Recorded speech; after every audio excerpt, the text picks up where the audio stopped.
महाराष्ट्रातील ठाणे जिल्ह्यातील कल्याण येथे मनसे नेते अमित ठाकरे यांनी कल्याण डोंबिवली दौऱ्यादरम्यान साकेत महाविद्यालयात विद्यार्थ्यांशी संवाद साधला। यावेळी महाविद्यालयाच्या परिसरात विद्यार्थ्यांची मोठी गर्दी पाहायला मिळाली।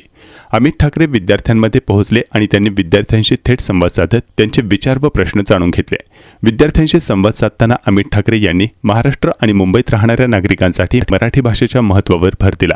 ते म्हणाले की जे लोक अनेक वर्षांपासून महाराष्ट्रात किंवा मुंबईत राहत आहेत त्यांना किमान मूलभूत मराठी भाषेचे ज्ञान असणे आवश्यक आहे।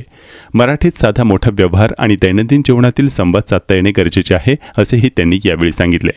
यासाठी मराठी भाषेत पूर्णपणे पारंगत असणे आवश्यक नाही, मात्र स्थानिक भाषेतील काही मूलभूत शब्द तसेच सामान्य संभाषण समजणे आणि बोलता येणे आवश्यक आहे, असे अमित ठाकरे म्हणाले। अमित ठाकरे यांच्या या संवादात विद्यार्थ्यांनीही उत्स्फूर्त सहभाग घेतला। त्यांनी विद्यार्थ्यांना शिक्षणासोबतच सामाजिक विषय समजून घेण्याचे तसेच आपल्या आजूबाजूच्या समस्यांबाबत जागरूक राहण्याचे आवाहन केले।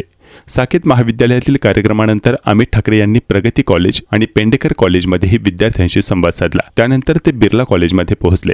तेथे त्यांच्या हस्ते मनसे विद्यार्थी सेनेच्या फलकाचे उद्घाटन करण्यात आले।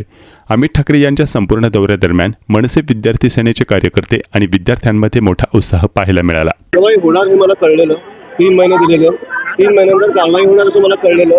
ती कारवाई एक्झॅक्टली काय आहे हे मला माहिती पाहिजे। फक्त ती जर मराठीत नाही बोलले तर कारवाई काय करणार आहे आणि 3 महिन्याची मुदत एक तर का दिली हे मला माहिती पाहिजे।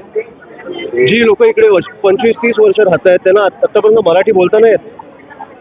आणि मी सकाळी पण हेच बोललो की तुम्हाला असं टॅक्सी चालकांचा आणि कस्टमरचा एवढा काय असं कॉन्व्हर्सेशन असतं की कुठे जायचंय, डावीकडे उजवीकडे 0 ते 9 मला वाटतं आकडे पाठ केले पाहिजे OTP साठी। अजून काय चर्चा करता का तुम्ही कशावर? या बेसिक गोष्टी शिकायला मला वाटतं 2-3 दिवस इनफ आहेत। सरकारने कारवाई करायचं म्हटलेलं आहे, पण प्रवाशाने तक्रार कुठे करावी हा कुठेच मुद्दा नाहीये। मी आता तुमच्याच माध्यमातून बघितलं, एक मराठी आपले रहिवासी टॅक्सी चालकाशी बोलत होते आणि तो उद्धटपणे बोलत होता की इंग्लिशमध्येच बोल। नाही बोलणार इंग्लिशमध्ये। तुम्हाला सांगितलं ना सरकारने मराठीत बोलायचं, ते शिका पहिली। आणि तुम्हाला काय वाटतं ही अजून 1 महिना वाढवून दिल्यावर हा जो आहे तो मराठी शिकणार आहे? सो हे मला वाटतं ना चालढकल करतायत। सरकारनेच सांगितलं पाहिजे ना। मला वाटतं मी मुदत वाढवून देणं पहिलं बंद करा।